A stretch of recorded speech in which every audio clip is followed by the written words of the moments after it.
ఎడారిలో సెలయేర్లు మార్చి 29. అడవి పువ్వులు ఎలాగు నెదుగుచున్నవో ఆలోచించుడి. మత్తయి సువార్త 6:28. ఆలివ్ నూనె బొత్తిగా దొరకడం లేదు. సరే, ఆలివ్ మొక్క ఒకటి నాటితే సరిపోతుంది అనుకున్నాడు పూర్వం ఒక సన్యాసి. మొక్కని నాటాడు. దేవా, దీనికి వర్షం కావాలి, దీని వేళ్ళు చాలా సున్నితమైనవి, కాబట్టి మెల్లని తొలకరి జల్లును కురిపించు అంటూ ప్రార్థించాడు. ఆ ప్రకారంగానే దేవుడు చిరుజల్లు కురిపించాడు.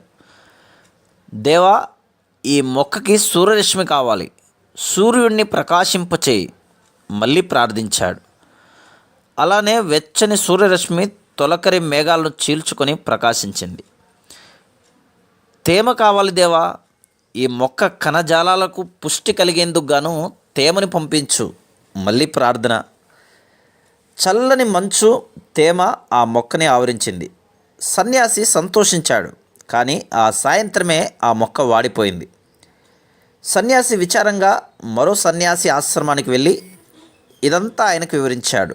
ఆయన అన్నాడు, నేను కూడా ఓ మొక్క నాటాను, చూడు అది ఎంత పచ్చగా కలకల్లాడుతుందో. దాన్ని సృష్టించింది దేవుడు, కాబట్టి నాకంటే దాని బాగోగులు ఆయనకే బాగా తెలుసు. దేవుడితో నేనేమీ బేరమాడలేదు, ఇలా చెయ్యి అంటూ ఆయనకి నేనేమీ సలహాలను ఇవ్వలేదు. దేవా, ఈ మొక్కకి ఏది కావాలో అది ఇయ్యి అని మాత్రం ప్రార్థించాను.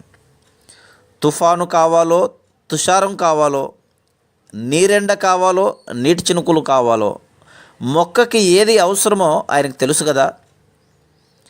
గరిక పూలు దిగులు పడకు నువ్వు. వాన చినుకులో గడ్డి పరకలు, పొగ మంచులో పున్నాగ పూలు, చీకటి ముసుగున సిరిమల్లెలు, ఉదయపు కాంతిలో ప్రకృతి అంతా పెరుగుతుంది, కుసుమిస్తుంది. వాటికి ఆధారం దేవుడే. నీరు పోసేవాడు ఆయనే, పూలు పూసేది ఆయన వల్లే.